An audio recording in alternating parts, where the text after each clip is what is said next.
പ്രിയപ്പെട്ടവരെ, മുസ്ലിം service society CN Ahmed മൗലവി endowment കമ്മിറ്റിയുടെ മാപ്പിളപ്പെണ്ണിൻ്റെ ഭാവനാലോകം എന്ന ഈ സാഹിത്യ ശില്പശാലയിലേക്കെത്തിയ എല്ലാ ഡെലിഗേറ്റ്സിനും ഹൃദ്യമായ സ്വാഗതം. അമോസ് ഓസ് എന്ന ഇസ്രായേലി സാഹിത്യകാരനെ കുറിച്ച് നിങ്ങൾ കേട്ടിരിക്കും. 40-ലധികം പുസ്തകങ്ങളും അനേകം നോവലുകളും എഴുതിയ വിശ്വോത്തര സാഹിത്യകാരനാണ് അദ്ദേഹം. ഇസ്രായേലി അധിനിവേശത്തിനെതിരെ അതിശക്തമായ പ്രതികരണം നടത്തിയ ഒരു ഇസ്രായേലി എഴുത്തുകാരൻ എന്ന നിലയ്ക്ക് അദ്ദേഹത്തെ ലോകം ആദരിക്കപ്പെടുന്നുണ്ട്. അദ്ദേഹം 2018 മരിക്കുന്നതിന് മുമ്പ് അദ്ദേഹം എഴുത്തിലേക്കും വായനയിലേക്കുമൊക്കെ പ്രചോദിക്കപ്പെട്ടതിൻ്റെ കാരണം പറയുന്നുണ്ട്. അത് അദ്ദേഹത്തിൻ്റെ പിതാവ് അദ്ദേഹത്തിന് കൊടുത്തൊരു ഉപദേശമായിരുന്നു. നീ ഒരു പുസ്തകം വായിച്ച് അതിൽ നിന്ന് എന്തെങ്കിലും എഴുതി അല്ലെങ്കിൽ എന്തെങ്കിലും കോപ്പി അടിച്ച് പകർത്തി എഴുതി ഒരു പുസ്തകം പ്രസിദ്ധീകരിച്ചാൽ അത് നീ കോപ്പി അടിച്ചതാണെന്ന് പറയും. അതേസമയം നീ ഒരു 10 പുസ്തകങ്ങൾ വായിച്ച് അതിൽ നിന്ന് കുറച്ച് എടുത്ത് ഒരു പുസ്തകമുണ്ടാക്കിയാൽ നീ ഒരു എഴുത്തുകാരനാകും.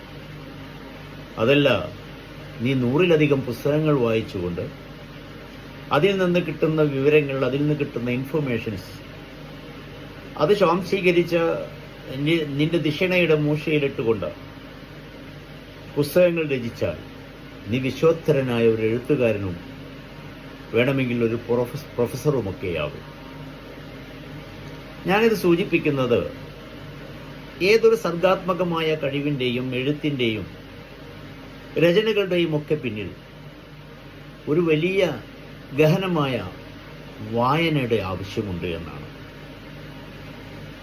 അനേകം പുസ്തകങ്ങൾ, വിശ്വോത്തര സാഹിത്യകാരന്മാരുടെ പുസ്തകങ്ങൾ വായിച്ച് അതിൽ നിന്ന് കിട്ടുന്ന അറിവുകൾ നമ്മുടെ ഹൃദയത്തിലുണ്ടാകും, നമ്മുടെ ദിശയിണയിലുണ്ടാകും.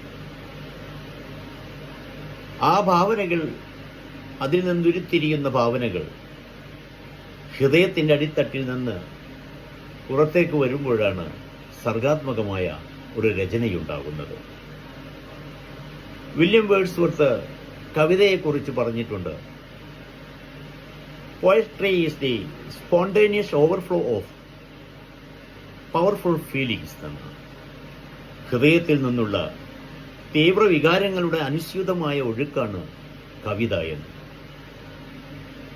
ഹൃദയത്തിൽ നിന്നുള്ള തീവ്രമായ വികാരങ്ങളുടെ അനുസ്യൂതമായ ഒരു നദി ഒഴുകുന്നത് പോലെയുള്ള ഒഴുക്കാണ് കവിതകളെന്ന്.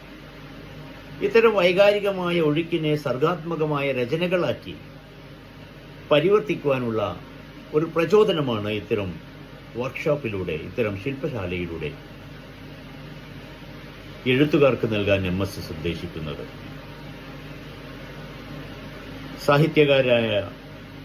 സാഹിത്യ നഗരിയായ കോഴിക്കോടിന് MSS CN അഹമ്മദ് മൗലവി എൻഡോമെന്റ് സമർപ്പിക്കുന്ന ഈ പരിപാടി എന്ന് ഉദ്ഘാടനം ചെയ്യുന്നത്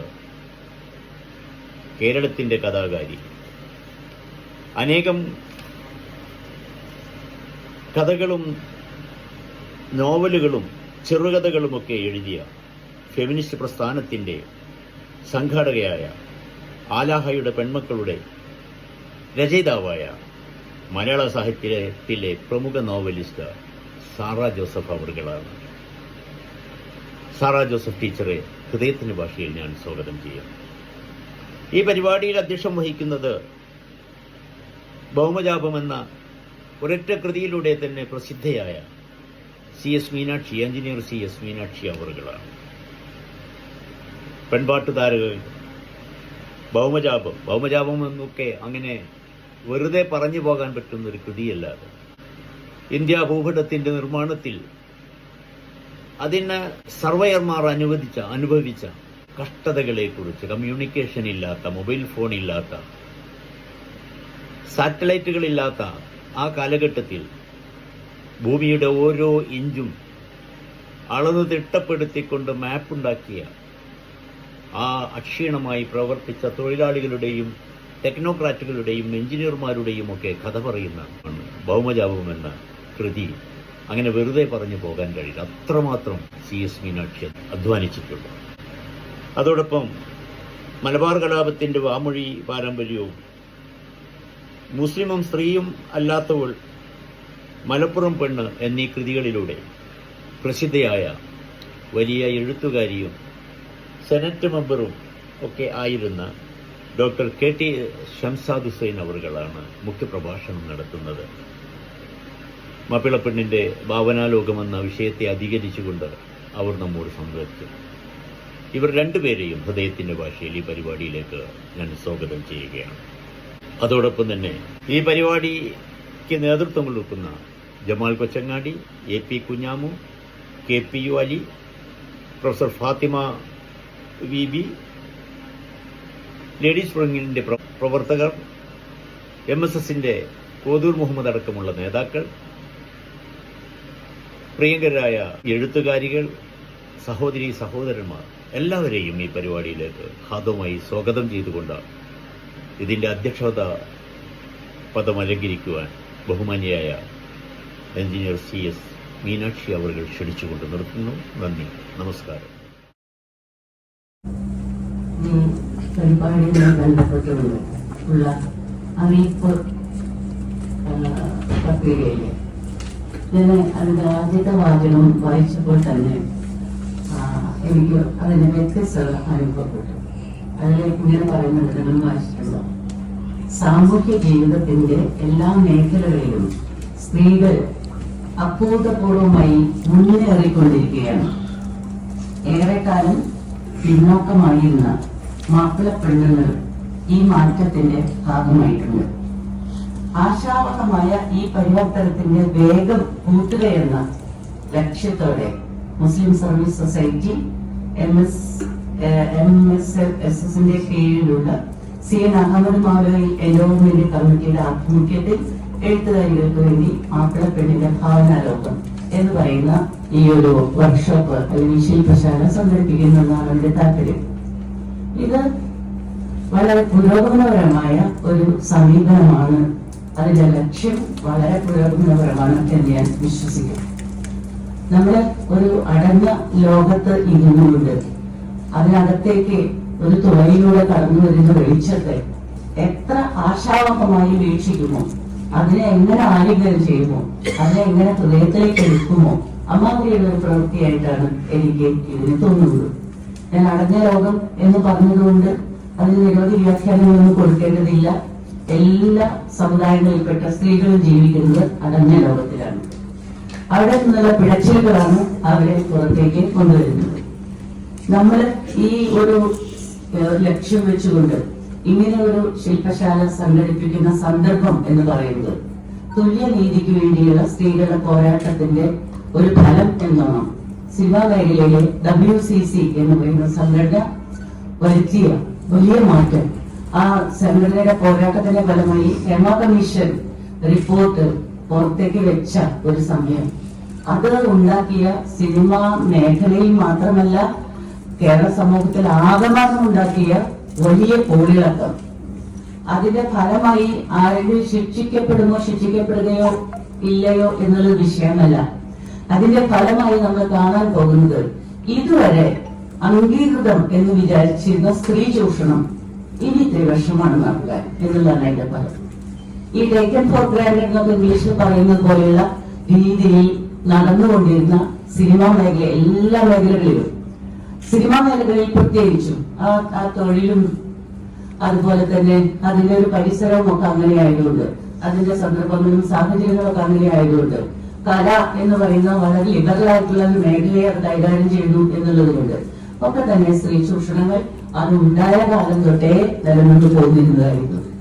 ചോദ്യം ചെയ്യപ്പെടാതെ അനുഭവിക്കുക എന്നുള്ളതല്ലാതെ മുൻ കാലഘട്ടത്തിൽ ഉണ്ടായിരുന്ന സ്ത്രീകൾക്ക് മറ്റു വഴിയുണ്ടായിരുന്നില്ല. അങ്ങനെ ചൂഷണം ചെയ്യപ്പെടുമ്പോൾ അത് തുറന്നു പറഞ്ഞാൽ ഒരുപക്ഷെ ആദ്യകാലത്ത് നാടകരംഗത്തേക്കും സിനിമാ രംഗത്തേക്കും ഒക്കെ ഇറങ്ങി വന്ന സ്ത്രീകൾ എന്ന് പറയുന്നത് മിക്കവാറും ദാരിദ്ര്യത്തിന്റെ ഭാഗമായിട്ട് കടന്നു വന്നിട്ടുള്ളതാണ്.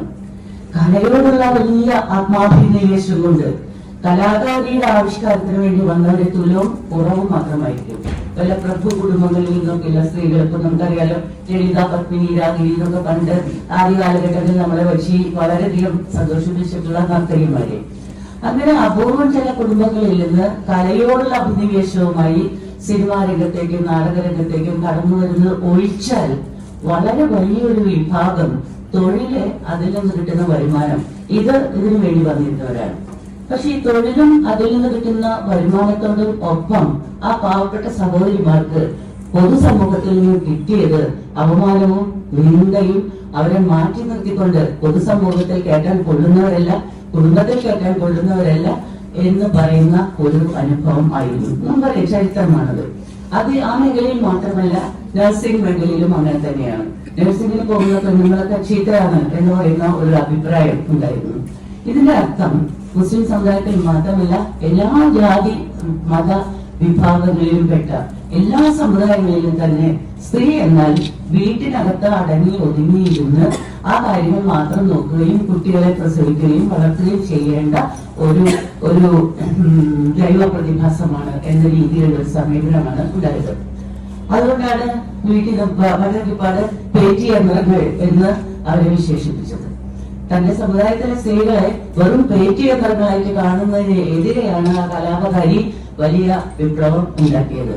അങ്ങനെ പേറ്റിയന്ത്രങ്ങളായി ഏറിയാൽ അരപ്പേജ് കർത്തന്മാരുടെ ജീവിതം ആത്മകഥ എഴുതുകയാണെങ്കിൽ, അല്ലെങ്കിൽ ജീവചരിത്രം എഴുതുകയാണെങ്കിൽ ഏറിയാൽ അരപ്പേജ് എഴുതാനുള്ള സംഭവ വികാസങ്ങൾ അതിനകത്തുള്ളൂ. അതാകട്ടെ നിത്യജീവിതത്തിൽ നിരന്തരം സംഭവിച്ചുകൊണ്ടിരിക്കുന്ന കുഞ്ഞു കുഞ്ഞു കാര്യങ്ങൾ മാത്രമാണ്. സവിശേഷമായിട്ട് പുറത്തേക്ക് കടക്കുന്നത് എന്തെങ്കിലും വിരുന്നോ ഇങ്ങനെ സംഗതികൾ ഉള്ളപ്പോൾ മാത്രമാണ്. ബാക്കിയുള്ളൊക്കെ ആ അകത്തലങ്ങളിൽ നടക്കുന്ന, നിത്യമായി നടക്കുന്ന കാര്യങ്ങൾ മാത്രമാണ്. അങ്ങനെ തന്റെ ജീവചരിത്രം എഴുതുകയാണെങ്കിൽ ഏറിയാൽ അരപ്പേജ് മാത്രമുള്ള ഈ സ്ത്രീകളെ ആ സമുദായത്തിലെ പുരുഷന്മാർ കണക്കാക്കിയിരുന്നത് പേറ്റിയന്ത്രങ്ങളായിട്ടാണ് എന്നും. എന്നാൽ സ്ത്രീകൾ അങ്ങനെ പേറ്റിയന്ത്രങ്ങൾ മാത്രമോ വെപ്പുകാരികൾ മാത്രമോ ലൈംഗികോപകരണങ്ങൾ മാത്രമോ അല്ല, അവർ വ്യക്തിയാണ് എന്ന് പറഞ്ഞുകൊണ്ട് താത്രിക്കുട്ടി എന്ന് പറയുന്ന വിപ്ലവകാരിയായിട്ടുള്ള സ്ത്രീയെ നവോത്ഥാന കാലത്ത് വിപ്ലവ നായികയായിട്ട് വീട്ടിൽ ബട്ടർഫിപ്പാട് ചിത്രീകരിക്കുകയുണ്ടായി. ചെലവഴിക്കണമെന്ന് തീരുമാനിക്കാനുള്ള അവകാശം അവർക്ക് വേണം. തുടങ്ങി നിരവധി സമരങ്ങൾ നമ്മുടെ സ്ത്രീ സമൂഹത്തിൽ നടന്നിട്ടുണ്ട്. അത് സ്ത്രീകളുടെ മുൻകൈയിൽ നടന്നിട്ടുണ്ട്, പുരുഷന്മാരും സ്ത്രീകളും സഹകരിച്ച് നടന്നിട്ടുണ്ട്. അതിന്റെയൊക്കെ കൊച്ചു കൊച്ചു ഫലങ്ങൾ നമ്മുടെ സമൂഹ ജീവിതത്തെ വളരെയധികം മാറ്റി തീർത്തിട്ടുണ്ട്. ഇത് ഞാൻ വളരെ ഒരു പ്ലെയിൻ ആയിട്ട് പറയുന്നു എന്നേ ഉള്ളൂ. അത് ഓരോന്നായിട്ട് എടുത്തു പറയാനുള്ള സമയവും സന്ദർഭവും ഇവിടെ ഇല്ല എന്നുള്ളതുകൊണ്ടാണത്. അതേസമയം ഇപ്പൊ ഞാൻ നേരത്തെ പറഞ്ഞതുപോലെയുള്ള ഒരു വലിയ വരവിന് കാരണമായത് WCCയുടെ ഈ ഹേമ കമ്മീഷൻ റിപ്പോർട്ട് ചരിത്രപരമായിട്ടുള്ള ഒരു വലിയ അടയാളപ്പെടുത്തലാണ്. അങ്ങനെ ഒരു റിപ്പോർട്ട് ഉണ്ടാവും എന്ന് നമുക്ക് പറയാൻ പറ്റില്ലാത്ത വിധത്തിലായിരുന്നു അതുവരെ ഉണ്ടായിരുന്ന കമ്മീഷനുകൾ പ്രവർത്തിച്ചത്. മീനാക്ഷി തമ്പാൻ എന്ന് പറയുന്ന വളരെ പ്രശസ്തയായിട്ടുള്ള രാഷ്ട്രീയ പ്രവർത്തക, പ്രൊഫസർ, എഴുത്തുകാരി മീനാക്ഷി തമ്പാൻ, എന്റെ ഓർമ്മ ശരിയാണെങ്കിൽ കവിയൂർ കീഴൂർ കേസുമായി ബന്ധപ്പെട്ടിട്ടാണെന്ന് തോന്നുന്നു, ഒരു കമ്മീഷൻ, വനിതാ കമ്മീഷന്റെ ഭാഗമായിട്ട് ഒരു കമ്മീഷൻ നിയമിക്കുകയും അവരെ വലിയ പഠനങ്ങൾ നടത്തിയിട്ട് ഒരു റിപ്പോർട്ട് കൊണ്ടുവരികയും ചെയ്തു. അതില് അന്നത്തെ വളരെ സുപ്രധാനമായിട്ടുള്ള ചില ആളുകളാണ് അതിലെ പ്രതികളായിരിക്കുക എന്നുള്ളത് കൊണ്ട് തന്നെ ആ കമ്മീഷൻ റിപ്പോർട്ട് മേശപ്പുറത്ത് വയ്ക്കാൻ പോലും സമ്മതിച്ചില്ല. അതെവിടെ പോയി നമുക്കറിയില്ല, ആ റിപ്പോർട്ട് എവിടെ പോയി നമുക്കറിയില്ല. സ്ത്രീകൾക്ക് നേരെ നടക്കുന്ന ആക്രമണങ്ങൾക്കെതിരെ ഒരു ഭരണകൂടത്തിന്റെ ഭാഗത്തു നിന്ന്, രാഷ്ട്രീയക്കാരുടെ ഭാഗത്തു നിന്ന് എല്ലാം ഉണ്ടാകുന്ന സമീപനം അതിനെ എങ്ങനെ തമസ്കരിക്കാം എന്നുള്ളതാണ്. അതിനെ എങ്ങനെ കണ്ടില്ലെന്ന് നടിക്കാം, എങ്ങനെ മറവിലേക്ക് ആഴ്ത്താം. ഹേമ കമ്മീഷൻ റിപ്പോർട്ടിന്റെ കാര്യത്തിൽ സാധിച്ചില്ല. ഹേമ കമ്മീഷൻ റിപ്പോർട്ടിന്റെ ഫലം എന്ന് പറയുന്നത് സിനിമാ മേഖലയിൽ മാത്രമല്ല, കേരള സമൂഹത്തിലാകെ വ്യാപകമായി വലിയ മാറ്റങ്ങൾക്ക് കാരണമായി തീരും. എല്ലാ മേഖലയിൽ നടക്കുന്ന ചൂഷണങ്ങളുടെ ഒരു ചെറിയ ഒരു പതിപ്പായിട്ട് അത് അങ്ങനെ നമ്മുടെ സമൂഹത്തിൽ നിലനിൽക്കുകയും ചെയ്യും. WCCയുടെ ഈ തരത്തിലുള്ള പ്രവർത്തനങ്ങൾക്ക് കാരണമായത് അതിന് പിന്നിൽ അതിന് തൊട്ടു മുമ്പത്തെ ഒരു 3 ദശകങ്ങളിൽ കേരളത്തിലുണ്ടായിട്ടുള്ള സ്ത്രീകളുടെ ഭാഗത്തു നിന്നുകൊണ്ടുള്ള ചിന്തകളാണ്, ആശയങ്ങളാണ്. സ്ത്രീ ഒരു വ്യക്തിയാണ് എന്നുള്ള തരത്തിൽ ഉറപ്പിച്ചു പറയുന്ന സ്ത്രീ വിമോചന ആശയങ്ങൾ, നേരത്തെ ഇവിടെ പറഞ്ഞല്ലോ ഫെമിനിസ്റ്റ് ആശയങ്ങൾ ലോകത്തെമ്പാടും സ്ത്രീകളുടെ മുന്നേറ്റം നടന്നുകൊണ്ടിരിക്കുമ്പോൾ ജനാധിപത്യപരം എന്ന് വിശേഷിപ്പിച്ചുകൊണ്ട് പാർലമെന്ററി രാഷ്ട്രീയത്തിലൂടെ അധികാരത്തിലേക്ക് വരികയും ഭരണഘടന വാഗ്ദാനം ചെയ്തിട്ടുള്ള തുല്യ അവകാശത്തിൽ നിന്ന്, തുല്യ നീതിയിൽ നിന്ന് സ്ത്രീകളെ അകറ്റി നിർത്തുകയും ചെയ്യുന്ന ഇന്ത്യയിൽ എന്തുകൊണ്ട് ഇത് സംഭവിക്കുന്നു എന്നൊരു ചോദ്യം ചോദിക്കാൻ തുടങ്ങുകയാണ് സ്ത്രീ വിമോചന ആശയം പ്രബലമായപ്പോൾ സംഭവിച്ച ഒരു കാര്യം. നമുക്കറിയാം, നമ്മുടെ ഭരണഘടന എല്ലാവർക്കും തുല്യ പദവി, തുല്യ അവകാശം വാഗ്ദാനം ചെയ്യുന്നുണ്ട്. നമ്മുടെ തുല്യ അവകാശം എന്ന് പറയുന്നത് നമുക്ക് ആകെ അനുഭവിക്കാൻ കഴിയുന്ന ഒരൊറ്റ കാര്യത്തിന് മാത്രമാണ്. നമുക്കൊരു വോട്ടുണ്ട് എന്നുള്ള കാര്യത്തിൽ. നമുക്കൊരു വോട്ടുണ്ട്, ആ വോട്ടിന് ഒരു മൂല്യമുണ്ട്. അതൊരു പുരുഷൻ ചെയ്താലും രണ്ടാൾക്കാർ ചെയ്താലും ഒരു വോട്ട് ഒരു മൂല്യമാണ്. ഇപ്പുറത്ത് ഇരിക്കുന്ന ഒരു പെൺകുട്ടി ചെയ്താലും ആ വോട്ടിന് ഒരു മൂല്യമാണ്. അപ്പൊ ഭരണഘടന വാഗ്ദാനം ചെയ്ത ഒരു വോട്ട് ഒരു മൂല്യം എന്ന് പറയുന്ന ഒരു അധികാരം അല്ലെങ്കിൽ അവകാശം നമുക്ക് ഉണ്ട് എന്നുള്ളതല്ലാതെ ആ അവകാശം അനുഭവിക്കാനുള്ള സാമൂഹ്യ സാഹചര്യം സ്ത്രീകൾക്കില്ല. ആ അവകാശം നമ്മൾ അനുഭവിക്കണമല്ലോ, അത് അനുഭവിക്കാനുള്ള സാമൂഹ്യ സാഹചര്യം നമുക്കില്ല. ഈ സാമൂഹ്യ സാഹചര്യം ഉണ്ടാക്കിയെടുക്കാൻ വേണ്ട ഒരുപാട് കാര്യങ്ങൾ ഒന്ന് പോരാട്ടം തന്നെയാണ്. പോരാട്ടത്തിന് തയ്യാറായി വരുന്നവർക്ക് വലിയ വില കൊടുക്കേണ്ടി വരും. അങ്ങനെ വലിയ വില കൊടുത്തുകൊണ്ട് ചെറിയ ചില ചുവടുകൾ മുന്നോട്ട് വയ്ക്കാൻ സ്ത്രീകൾ ശ്രമിച്ചതിന്റെ ഫലമായിട്ട് ഒരു വിത്ത് ഫെമിനിസത്തിന്റെ സ്ത്രീ വിമോചന ആശയം, അതുവരെ ഉണ്ടായിരുന്നത് പരിഷ്കാരങ്ങളായിരുന്നു. സ്ത്രീക്ക് വിദ്യാഭ്യാസം കൊടുക്കുക, സ്ത്രീക്ക് ആരാധിക്കാനുള്ള സ്വാതന്ത്ര്യം കൊടുക്കുക, സ്ത്രീക്ക് റിസർവേഷൻ കൊടുക്കുക, അങ്ങനെ കുറച്ചിങ്ങനെ പരിഷ്കരിച്ചു പോയിരുന്നിടത്തുനിന്ന് പരിഷ്കാരമല്ല മാറ്റമാണ് ഞങ്ങൾക്ക് ആവശ്യം എന്ന സ്വരം കേൾക്കാൻ തുടങ്ങി. കേരളത്തിലുടനീളം മാറ്റമാണ് ഞങ്ങൾക്ക് ആവശ്യം, റിസർവേഷൻ അല്ല, പ്രാതിനിധ്യത്തിനനുസരിച്ചിട്ടുള്ള പങ്കാളിത്തമാണ് ഞങ്ങൾക്ക് ആവശ്യം എന്ന സ്വരം കേൾക്കാൻ തുടങ്ങി. ഇത് നമ്മുടെ സമൂഹത്തെ ആകെ മുന്നോട്ട് ചലിപ്പിച്ചു. ഈ ചലനം എന്ന് പറയുന്നത് സ്ത്രീകളും പുരുഷന്മാരും ഒരുപാട് ഏറ്റെടുത്ത ചലനമാണ്. ഞാൻ വായിച്ച നിങ്ങളുടെ നോട്ടീസിലെ ആദ്യത്തെ വാചകത്തിലും പറയുന്നത് അങ്ങനെ തന്നെയാണ്. അഭൂതപൂർവമായ മുന്നേറ്റം എന്ന വാക്ക് അതിലേക്ക് ഉപയോഗിച്ചിരിക്കുന്നു. ഇതിനു മുമ്പ് ഇല്ലാത്ത വിധത്തിലുള്ള മുന്നേറ്റമാണ് കേരളത്തിൽ സ്ത്രീ സമൂഹത്തിൽ സംഭവിച്ചുകൊണ്ടിരിക്കുന്നത്.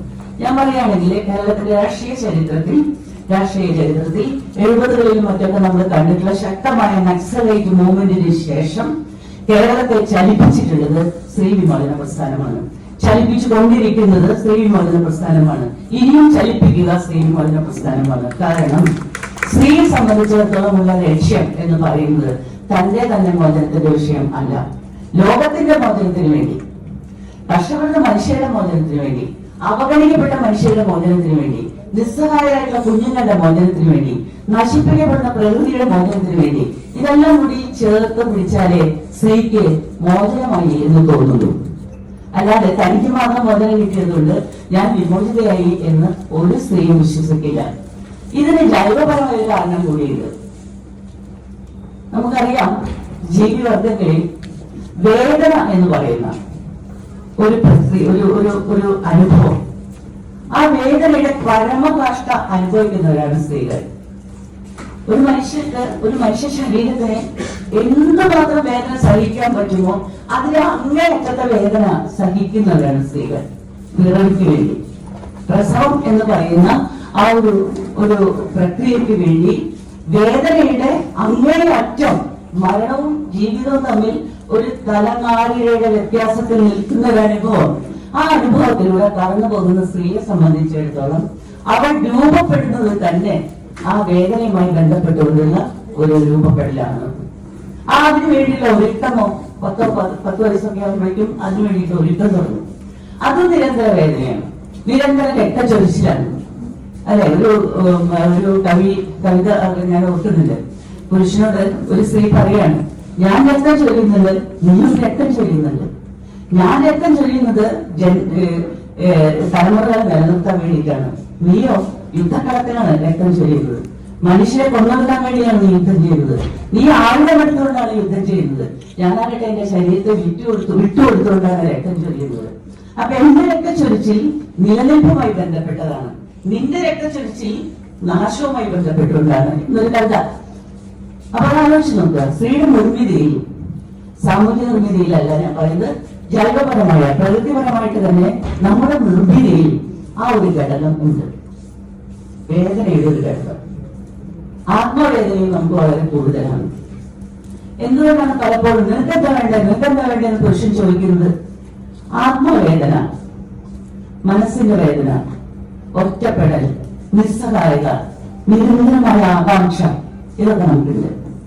ഈ നിരന്തരമായ ആകാംക്ഷ കടന്നു വരുന്നത് സുരക്ഷയുമായി ബന്ധപ്പെട്ടുകൊണ്ടാണ്. ഒരു സ്ത്രീ ഒരു ഗർഭപാത്രത്തോടുകൂടിയാണ് ജനിക്കുന്നത്. ഗർഭപാത്രത്തിന് ഒരു ജൈവ കടമയുണ്ട്. ആ ജൈവ കടമ, അതിലൊരു ശിശു ഉരുവായി കഴിഞ്ഞാൽ അതിനെ സംരക്ഷിക്കുക എന്നുള്ള ജൈവ കടമയാണ്. അത് ആർക്കും ചെയ്യാൻ പറ്റില്ല, ആ ഗർഭിണിക്ക് മാത്രമേ ചെയ്യാൻ പറ്റുള്ളൂ.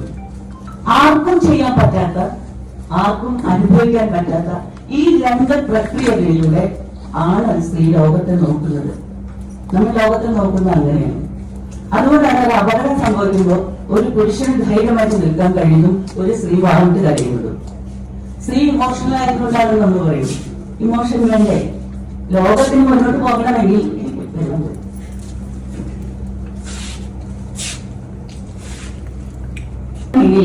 ഇമോഷൻ വേണം. ഇമോഷൻ ഇല്ലാത്ത ലോകത്താണ് നമ്മളിപ്പോ പലസ്തീനും ഗാസയിലും ലെബനോണിലേക്കും അവിടെ നിന്ന് പടർന്ന് ഇറാനിലേക്കൊക്കെ പടർന്നു പിടിക്കുന്ന യുദ്ധങ്ങളെ, അല്ലെങ്കിൽ എല്ലാ യുദ്ധങ്ങളെയും നമ്മൾ കാണുന്നത് ഇമോഷൻ ഇല്ല എന്ന് പറയുന്ന അവസ്ഥയാണ്. ഒരു തരത്തിലുള്ള വികാരങ്ങൾ ഞങ്ങളെ ബാധിക്കുന്നില്ല. കുഞ്ഞുങ്ങളെ അവിടെ പിറഞ്ഞുകൊണ്ട് മരിക്കണോ? അച്ചോട്ടെ, അടുത്ത കുഞ്ഞുങ്ങളെ കൊല്ലും. അതാണ്. സ്ത്രീകളോട് നരകിക്കുകയാണോ? നരകിക്കട്ടെ, അടുത്തയിലേക്ക് നീങ്ങും. പട്ടിണി കിടന്നാണോ? മരണം കെട്ടട്ടെ. ഇത് ഇമോഷൻ ഇല്ലാതെ വരുന്നതാണ്. യാതൊരു തരത്തിലുള്ള വികാരങ്ങളും ബാധിക്കാത്ത യന്ത്രമായി സമാനമായ മനസ്സുള്ള മനുഷ്യരിൽ നിന്നാണ് യുദ്ധത്തിനുള്ള നീക്കങ്ങൾ, ആയുധ കച്ചവടങ്ങൾ സംഭവിക്കുന്നത്. ഒരു സ്ത്രീയെ സംബന്ധിച്ചിടത്തോളം നിങ്ങൾക്ക് വയലുകൾ വേണോ ബോംബ് വേണോ എന്ന് ചോദിച്ചാൽ സ്ത്രീക്ക് ഒരു ഉത്തരമേ ഉള്ളൂ. വയലുകൾ വേണം, വയലിലേക്ക് വെള്ളം വേണം, വയലിലേക്ക് വിത്ത് വേണം. ഞങ്ങൾ അധ്വാനിച്ചോളാം, ഞങ്ങൾ ഉണ്ടാക്കിക്കോളാം, കാരണം ഞങ്ങൾക്ക് ഞങ്ങളുടെ മക്കളെ പോറ്റേണ്ടതുണ്ട്. ഇത് വികാരപരമായിട്ട് തന്നെയാണ് ഞാൻ പറയുന്നത്. ഈ ഒരു വികാരമാണ് ജീവിതത്തിന്റെ അടിത്തറ എന്ന് പറയുന്നത്. അത് നിലകൊള്ളുന്ന സ്ത്രീയിലാണ്. അടുക്കളയിൽ വെച്ച് വിളമ്പുന്ന അമ്മയുടെ നീതി എന്ന് പറയുന്നതാണ് സത്യത്തിൽ ഇവിടുത്തെ സാമ്പത്തിക ശാസ്ത്രത്തെ വഹിക്കേണ്ടത്. നമുക്കറിയാലോ, നമ്മുടെ പണമിടപാടുകളെ, രാജ്യത്തിന്റെ തന്നെ സാമ്പത്തിക ഘടനയെ, അല്ലെങ്കിൽ സാമ്പത്തിക ഇടപാടുകളെ, സാമ്പത്തിക നയത്തെ ഒക്കെ നിർണയിക്കേണ്ടത് സ്ത്രീകളാണ്. കാരണം സ്ത്രീകളുടെ നീതിബോധം എന്ന് പറയുന്നത് തന്റെ മക്കളോട് അവൾ കാണിക്കുന്ന വ്യത്യാസമില്ലാത്ത മനോനിലയാണ്. തുല്യത, ഇക്വാലിറ്റി. എല്ലാ മക്കൾക്കും അവരവർക്ക് അർഹതപ്പെട്ടത് കൊടുത്തേ പറ്റൂ അമ്മയ്ക്ക്. അല്ലാതെ നിനക്ക് കുറച്ചധികം, അത് പെണ്ണിനും ആണിനൊക്കെ വിവേചനങ്ങളൊക്കെ മാറ്റി വെച്ചത് അതൊക്കെ ചെറിയ നിസ്സാര കാര്യങ്ങളാണ്. രോഗമായ ഒരു കുഞ്ഞിനെ, ആ കുഞ്ഞിന് കൂടുതൽ ശുശ്രൂഷ വേണം. അധ്വാനിക്കുന്ന മോനെ അവന് കൂടുതൽ വേണം. അമ്മ കണ്ടറിഞ്ഞ് എവിടെ, എങ്ങനെ, എത്ര ചിലവഴിക്കണം, തനിക്കില്ലെങ്കിൽ പോലും എത്ര ചിലവഴിക്കണം. അമ്മയ്ക്ക് കടം വാങ്ങാൻ പേടിയ, കടം വീട്ടണ്ടേ? കടം വാങ്ങിയാൽ കടം വീട്ടണം. നമ്മുടെ രാജ്യ തലവന്മാർക്കൊന്നും കടം വാങ്ങാൻ ഒരു മടിയില്ല. അപ്പൊ രാജ്യത്തിന്റെ സാമ്പത്തിക നയത്തെ രൂപീകരിക്കുന്നതിൽ സ്ത്രീ പങ്കാളിത്തം ഇല്ല എന്ന് പറയുന്നതിന്റെ അർത്ഥം തുല്യതയെ കുറിച്ച് അവരെ ചിന്തിക്കുന്നേ ഇല്ല എന്നാണ്. ഞാൻ നിങ്ങളുടെ ശില്പശാലയായിട്ട് ബന്ധപ്പെട്ടിട്ട് പറയുന്നില്ല, തോന്നരുത് കേട്ടോ, അറിയാം. ഞാനിപ്പോ പറഞ്ഞത് എന്താന്ന് വെച്ചാല്, ഒരു സ്ത്രീയുടെ ജീവിതവും സ്ത്രീയുടെ ചിന്തയും സ്ത്രീകൾക്ക് ദർശനമില്ലാന്ന് പറയാം. അങ്ങനെ അകത്തും സ്ത്രീകൾക്ക് ജീവിത ദർശനമില്ലാത്ത, ജീവിതത്തെ എങ്ങനെയാണ് വിലയിരുത്തേണ്ടതെന്നുള്ളത് പറയാനുള്ള അർഹത അവർക്കില്ല എന്നാണ്. അതുകൊണ്ട് നമുക്ക് ദാർശനികന്മാർ മാത്രമേ ഉള്ളൂ. അത് ഏത് വഴിയിൽ എടുത്തു നോക്കിയാലും ദാർശനികന്മാരുടെ ഒരു കോലാഹലാണ്. ഒറ്റ ദാർശനിക പോലും ഇല്ല. അതെന്തുകൊണ്ടാണെന്ന് നമ്മൾ ചിന്തിക്കണം. അപ്പൊ നമ്മളുടെ ചിന്ത, നമ്മളുടെ ദർശനം, നമ്മളുടെ നിലപാടുകൾ, തുല്യതയെ കുറിച്ചിട്ടും നിലനിൽപ്പിനെ കുറിച്ചിട്ടുള്ള നമ്മുടെ ജ്ഞാനം, അറിവ് മാത്രമല്ല ജ്ഞാനം, വിവേകത്തോടുകൂടിയുള്ള നമ്മുടെ ജ്ഞാനം, ഇതൊന്നും കോൺട്രിബ്യൂട്ട് ചെയ്യാൻ, അല്ലെങ്കിൽ ഇതിനൊക്കെ ഒരു സ്ഥലം കണ്ടെത്താൻ, അല്ലെങ്കിൽ ഇതിനൊക്കെ പ്രായോഗികമാക്കാൻ ഒരു വഴിയുമില്ല. അവിടെയൊന്നും നമ്മളില്ല. ഭാഷയിൽ നമ്മളില്ല, ഭരണത്തിൽ നമ്മളില്ല, തീരുമാനങ്ങൾ എടുക്കുന്നതിൽ നമ്മളില്ല. നമ്മളില്ലാതെ നമുക്ക് വേണ്ടി നയങ്ങൾ എടുക്കുമ്പോൾ അത് നമുക്ക് വിരുദ്ധമായി തീരുക സ്വാഭാവികം. നമ്മളില്ലല്ലോ അവിടെ. എഴുന്നേറ്റ് നിന്ന് ഇങ്ങനെയല്ല വേണ്ടതെന്ന് പറയാൻ നമ്മളില്ലല്ലോ. ഇത്രയധികം പാഠമാടകൾ വേണ്ട എന്ന് പറയാൻ സമൂഹത്തിന് മൊത്തം സ്ത്രീകളുടെ തീരുമാനം അവിടെ ആവശ്യമില്ലല്ലോ, അവിടെ പറയുന്നില്ലല്ലോ. അപ്പോ ആ രീതിയിലുള്ള ഒരു അഭാവത്തിൽ നിന്നുകൊണ്ടാണ് ഒരുപക്ഷെ എഴുത്തൊക്കെ നമ്മൾ ചെയ്യുമ്പോൾ നമ്മൾ എന്താണ് സ്ത്രീ എന്നുള്ളതാണ് അനുഭവിപ്പിക്കേണ്ടത്. നേരത്തെ പറഞ്ഞ ഒരു വാചകം കൂടി എനിക്ക് പറയേണ്ടതുണ്ട്. മൈൻഡ് സെറ്റിൽ വലിയ മാറ്റം വന്നിട്ടുണ്ട്. സമൂഹത്തിന്റെ മൈൻഡ് സെറ്റിലെ വലിയ മാറ്റം വന്നിട്ടുണ്ട്. അത് വളരെ സന്തോഷമുള്ള ഒരു കാര്യമാണ്. കാരണം സൂര്യനെല്ലി കേസ് ഉണ്ടായ സമയത്ത് എല്ലാവരും സ്ത്രീകളും പുരുഷന്മാരെ അടക്കം പറഞ്ഞത് എന്തായിരുന്നു? ആ പെൺകുട്ടിയുടെ സ്വഭാവം ചീത്തയായിരുന്നു. 10-12 വയസ്സായിട്ടുള്ള കുട്ടി, അതിന്റെ സ്വഭാവം ചീത്തയായിരുന്നു. അങ്ങനെയാണ്. വേറെ പെൺകുട്ടികളില്ലേ? 14 വയസ്സായ വേറെ പെൺകുട്ടികളൊന്നും അവിടെ ഇല്ലേ ഇടുക്കി ജില്ലയില്? ഇവർക്ക് മാത്രം എന്താ അങ്ങനെ സംഭവിക്കാൻ? അവർക്ക് നിലവിളിക്കായിരുന്നില്ലേ? അവർക്ക് ഓടി രക്ഷപ്പെടായിരുന്നില്ലേ? ഇങ്ങനെയുള്ള ചോദ്യങ്ങളാണ് നമ്മൾ ചോദിച്ചത്. സങ്കടകരം എന്ന് പറയട്ടെ, പ്രശസ്തനായ ഒരു ജഡ്ജി തന്നെ അത്തരത്തിലുള്ള ഒരു ചോദ്യം ചോദിച്ചുകൊണ്ട് പെൺകുട്ടിയെ അപമാനിക്കുകയുണ്ടായി. അന്ന് പൊതുസമൂഹം അങ്ങനെ തന്നെ ചിന്തിച്ചിരുന്നത്.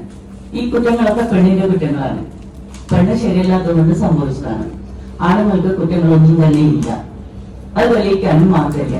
അവിടെ നിന്ന് നമ്മള് ഒരുപാട് നിയമത്തിന്റെ വഴിയിൽ കൂടെയും മറ്റ് ചിന്തയുടെ വഴിയിൽ കൂടെയും വിപ്ലവകരമായ മാറ്റങ്ങളിലൂടെയും നമ്മൾ മുന്നോട്ട് കുറച്ചോട് വെച്ചിട്ടുണ്ട്. അതുകൊണ്ട് സൂര്യനെല്ലി ജഡ്ജ്മെന്റിൽ നിന്ന് ഹേമ കമ്മീഷനിലേക്ക് വരുമ്പോൾ സമൂഹത്തിന്റെ മൈൻഡ് സെറ്റിൽ വരുത്തിയ മാറ്റം ആശാവഹമായിട്ട് നമ്മൾ കാണണം. WCC ഹേമ കമ്മീഷൻ റിപ്പോർട്ട് വന്നതും സോഷ്യൽ മീഡിയയിൽ ഉണ്ടായ കോലാഹലം സ്ത്രീ വിരുദ്ധം ആയിരുന്നില്ല. എല്ലാവരും WCCയിലെ പെൺകുട്ടികൾക്ക് വേണ്ടി നിലകൊണ്ടു എന്നുള്ളത് നമ്മുടെ സമൂഹത്തിലെ സ്ത്രീ വിമോചന ആശയങ്ങൾ ഉണ്ടാക്കിയ ചലനങ്ങൾ സമൂഹം പതുക്കെ സ്വീകരിക്കുന്നതാണ്. എല്ലാം 100% ഒന്നല്ല ഞാൻ ഈ പറയുന്നത്, എങ്കിലും മാറ്റം പ്രകടമാണ് എന്നാണ് ഞാൻ പറയുന്നത്. ആ മാറ്റം പ്രകടമാക്കിയതിന്റെ പിന്നിൽ നിരന്തരമായ ആലോചനയും ചിന്തയും പ്രവർത്തനവും അതുപോലെ തന്നെ എന്തു വന്നാലും സഹിക്കാനുള്ള ഒരു മനോഭാവം ഒക്കെ ഉണ്ടായിരുന്നു. ഇപ്പൊ ഞാനൊക്കെ മാനുഷിക സംഘടന ഉണ്ടാക്കിയ കാലത്ത് കോളേജിൽ പഠിപ്പിക്കുകയാണ്, പട്ടാമ്പി കോളേജിൽ. ഞങ്ങൾ 4 ടീച്ചർമാരെ മാത്രമേ സംഘടനയിലുള്ളൂ, ബാക്കിയൊക്കെ കുട്ടികളാണ്. അപ്പൊ ഞങ്ങൾ ശ്രീമോദന ആശയങ്ങൾ പ്രചാരകരാണ്. ആ കാലത്ത് ഭയങ്കരമായിട്ട് അവിടെ നിലനിന്നിരുന്ന സ്ത്രീധന മരണങ്ങള്, കൊലപാതകങ്ങൾ, ആത്മഹത്യകള്, ഇതിനൊക്കെ എതിരായിട്ട് ഞങ്ങൾ നാടകമൊക്കെ ആയിട്ട് പാലക്കാട് ജില്ലയിലും കോഴിക്കോട് പറഞ്ഞുകൊണ്ട് ഇങ്ങനെ സഞ്ചരിച്ചുകൊണ്ടിരിക്കുന്ന സമയമാണ്. ആ സമയത്ത് രാഷ്ട്രീയ പാർട്ടികൾക്ക് ഇത് ഇഷ്ടമല്ല. ഞങ്ങളുടെ സംഘടനയുടെ ഭാഗമായിട്ട് പ്രവർത്തിച്ച എന്താ എന്നാണ് അവരുടെ ചോദ്യം. ഞങ്ങൾ പറഞ്ഞു, നിങ്ങളുടെ സംഘടനയുടെ ഭാഗമായിട്ട് പ്രവർത്തിച്ച വാലായിട്ടൊന്നും തരലേ പറ്റുള്ളൂ, ഞങ്ങൾക്ക് വാലുവാണ്, ഞങ്ങൾക്ക് തലമതി എന്ന് പറഞ്ഞുകൊണ്ട് ഞങ്ങൾ തലയായിട്ട് മുന്നോട്ട് പോയിക്കൊണ്ടിരിക്കുകയാണ്. ആരുടെയും വാലാവാൻ ഞങ്ങളില്ല. നിങ്ങളുടെ വാലായാൽ നിങ്ങൾ പറയുമ്പോൾ പോസ്റ്റർ ഒട്ടിക്കേ, അല്ലെങ്കിൽ പിന്നെ ജാഥയുടെ പിന്നിൽ നിൽക്ക്, എന്നിട്ട് ഇംഗ്ലാബ് വിളിക്കുമ്പോൾ ഇംഗ്ലാബ്, അല്ലെങ്കിൽ മത വിളിക്കുമ്പോൾ ഭാരത് മത. ഞങ്ങൾ അതിനില്ല. ഞങ്ങൾക്ക് ഞങ്ങളുടെ മുദ്രാവാക്യങ്ങളുണ്ട്. ഞങ്ങളുടെ മുദ്രാവാക്യങ്ങളുമായിട്ട് ഞങ്ങൾ മാത്രം ഒന്ന് മുന്നോട്ട് പോയി നോക്കട്ടെ. ഞങ്ങൾക്ക് പറയാനുള്ള കാര്യങ്ങൾ നിങ്ങളെ തിരുത്താനുള്ളതാണ്. നിങ്ങളെ തിരുത്താനുള്ള, രാഷ്ട്രീയ പാർട്ടികളെ തിരുത്താനുള്ള കാര്യങ്ങൾ ഞങ്ങൾക്ക് പറയാനുള്ളൂ എന്ന് പറഞ്ഞുകൊണ്ട് ഒക്കെ വലിയ കലഹങ്ങളൊക്കെ നടക്കുന്ന സമയത്ത് ഒന്നും കേട്ടാ കുറച്ചുകൂടി ശക്തമായിട്ട് പറയുന്ന കുറെ കാര്യങ്ങളുണ്ട്. അങ്ങനെ ഞങ്ങള് നിരന്തരം എല്ലാ സംവിധാനങ്ങളോടും സമൂഹത്തിലെ മുഴുവൻ സ്ഥാപനങ്ങളോടും കലഹിച്ചുകൊണ്ട് കുറച്ച് ടീച്ചേഴ്സും 4 ടീച്ചേഴ്സും ഒരു കുറച്ച് പെൺകുട്ടികളും കൂടിയിട്ട് ഉണ്ടാക്കിയ ആ ഒരു പ്രസ്ഥാനത്തിലെ വലിയ ചലനങ്ങൾ, ആശയതലത്തിൽ വലിയ ചലനങ്ങൾ ഉണ്ടാക്കാൻ സാധിച്ചു. ആളുകൾ ശ്രദ്ധിക്കാൻ തുടങ്ങി, ആളുകൾ ഞങ്ങളുമായി സഹകരിക്കാൻ തുടങ്ങി. ആ സമയത്താണ് തങ്കമണി പോലെയുള്ള സ്ഥലത്തൊക്കെ വലിയ പോലീസ് അതിക്രമമൊക്കെ ഉണ്ടാകുന്നത്. ഞങ്ങൾ വലിയ മീറ്റിംഗൊക്കെ വിളിച്ചു കൂട്ടുമ്പോ പട്ടാമ്പിയിലെ മുഴുവൻ മനുഷ്യരും ഞങ്ങളുടെ പന്തലിന്റെ അടുത്ത്, അതൊന്നും പരിചയമുള്ള കാര്യമില്ല. ഞാനും തന്നെ ജമ്മുക്ക് പുറത്തിറങ്ങാത്ത ആളാണ്, ഇതിനു വേണ്ടിയാണ് പുറത്തിറങ്ങുന്നത്. പൊതു സമൂഹത്തിന് മുമ്പിൽ നിൽക്കുമ്പോൾ പേടിച്ച് പറിച്ചിരുന്ന ആളാണ് ഞാൻ. എന്റെ ആദ്യത്തെ പ്രസംഗം ഞാൻ നടത്തിയിട്ടുള്ളത് മനുഷ്യക്ക് വേണ്ടിയിട്ടാണ്. ആദ്യമായിട്ട് ഞാൻ നാടകം വേണ്ടിയത് മനുഷ്യക്ക് വേണ്ടിയിട്ടാണ്. ആദ്യമായിട്ട് ഞാൻ പ്രസംഗിച്ചതും പാടിയതും മനുഷ്യക്ക് വേണ്ടിയിട്ടാണ്. കാരണം എനിക്ക് എല്ലായ്പ്പോഴും എനിക്ക് പാലക്കാട് ജില്ലയിൽ നിന്ന് കിട്ടിയിട്ടുള്ള അനുഭവം, രാത്രി ഉറങ്ങാൻ കിടക്കുന്ന നേരത്ത് ഏതോ ഒരു വീട്ടിന്റെ അടുക്കളയിലെ ഒരു പവൻ കുറഞ്ഞതിന്റെ പേരില് തല്ലുകൊണ്ട് ചടങ്ങി അടങ്ങി കിടക്കുന്ന ഒരു പെൺകുട്ടി ഉണ്ടാവും. അതുണ്ട്. അവളാണ് ചുട്ടുകരിക്കപ്പെടുക നാളെ, അല്ലെങ്കിൽ അവളാണ് തൂങ്ങി മരിക്കുന്ന നാളെ. ഈ വേദനയ്ക്ക് മറുപടി വേണം. ഞാൻ എഴുതി, ഞാൻ പാടി, ഞാൻ പ്രസംഗിച്ചു, ഞാൻ തെരുന്നേളം അലഞ്ഞു. കോളേജിലെ എഴുത്തുകാരിയാണെന്ന് ഒന്നും നോക്കിയില്ല. ഇത് നമ്മൾ മുന്നോട്ട് തള്ളുന്ന ഒരു സാമൂഹ്യ യാഥാർത്ഥ്യം ആയിരുന്നു. ആ തള്ളലിൽ മുന്നോട്ട് പോവുക, പിന്നാലെ വലിച്ചുകൊണ്ട് പോവുക എന്നുള്ളൊരു നയം തന്നെയാണ് ഞാൻ സ്വീകരിച്ചത്. ഇനി പറയുന്നത് ഇതാണ്, ആ ഒരു കാലഘട്ടത്തിലും ആക്രമണം ഉണ്ടായിട്ടുണ്ട്. ഞങ്ങൾ ഒരു ദിവസം കോളേജിലേക്ക് വരുമ്പോ കോളേജിന്റെ മുമ്പിലുള്ള റൗണ്ട് അബൌട്ടിലെ ഒരു വലിയ ബോർഡ്, ആ ബോർഡിൽ ഞങ്ങൾ 4 ടീച്ചേഴ്സിന്റെ പേര് കുട്ടികളെ വഴിതെറ്റിക്കുന്ന വേശ്യകളാണ് ഈ പറയുന്ന പേരുള്ള ടീച്ചേഴ്സ്. അപ്പൊ ഒരു നിമിഷം വിഷമിച്ചു, ശരിക്കും വിഷമിച്ചു പോയി. അവിടെ നിന്ന് ഞങ്ങൾ 4 പേരും എന്ത് വേണം, അപ്പൊ എഴുതി വെച്ച രാഷ്ട്രീയക്കാരുടെ പേര് കിട്ടി. പൊക്ക ബോർഡ് എന്ന് പറഞ്ഞു. ആ ബോർഡ് എടുത്തു. ഇലക്ഷന്റെ സമയമാണ്. ആ ബോർഡ് തലയിൽ പൊക്കിയിട്ട് ഞങ്ങൾ രാവിലെ പട്ടാമ്പി ടൗണിലേക്ക് പോയി. ഞങ്ങൾ പെണ്ണുങ്ങൾ മാത്രം, പെൺകുട്ടികളുണ്ട്, ഞങ്ങളുടെ കുട്ടികളുണ്ട്. പട്ടാമ്പി ടൗണിൽ പോയി ആ പ്രത്യേക രാഷ്ട്രീയ പാർട്ടിയുടെ പാർട്ടി ഓഫീസിന് മുമ്പിൽ ചെന്നു. ഈ ബോർഡ് എഴുതിയ അവിടെ ഒന്നും മാപ്പ് പറഞ്ഞില്ല വെച്ചാൽ നിങ്ങളുടെ ഇലക്ഷനുള്ള കലക്കുന്നു പറഞ്ഞു. പറയാൻ വാക്കുകളും ആത്മധൈര്യവും മാത്രമേ ഉണ്ടായിരുന്നുള്ളൂ. പേടിച്ച് വർക്കിയിരുന്നുണ്ടല്ലേ. പറഞ്ഞു, കാര്യം നടന്നു, വന്നു, മാപ്പ് പറഞ്ഞു, ബോർഡ് ചുമന്നുകൊണ്ട് അവരെ പോയി. അപ്പൊ ഇത് പറയുന്നത് ഞാൻ എന്താ അറിയോ, ആദ്യമായിട്ട് ഒരു പെണ്ണ് കവിത എഴുതിയപ്പോൾ അതിനെ പറ്റിയിട്ടുണ്ടായ കമന്റ് മലയാള സാഹിത്യം പഠിക്കുന്ന കുട്ടികളുണ്ടെങ്കിൽ കുട്ടികൾക്ക് ഓർമ്മ വരും അല്ലെ. ആ കവിത എഴുതിയിട്ട് കാണിച്ചു, ഒരു ആളിനെ കാണിച്ചു.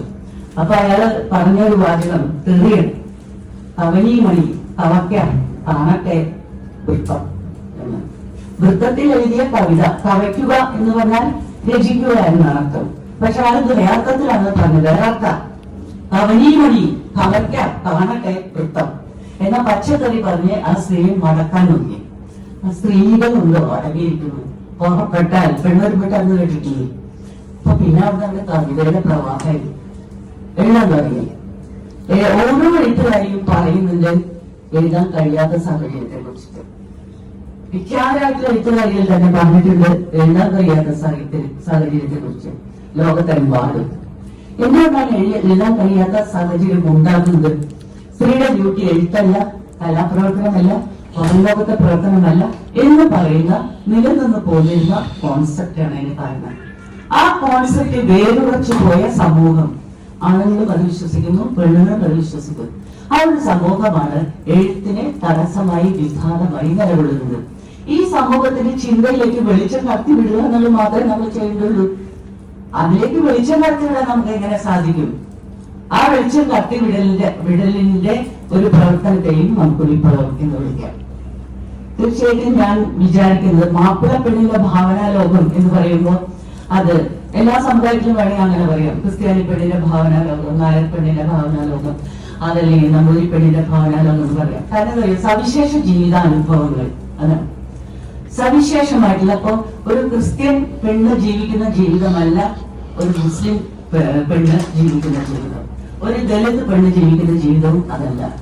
ഓരോ ജാതി മത വിഭാഗത്തിലും സമുദായത്തിലും പെട്ട സ്ത്രീകൾ സവിശേഷ ജീവിതം ജീവിക്കുന്നു.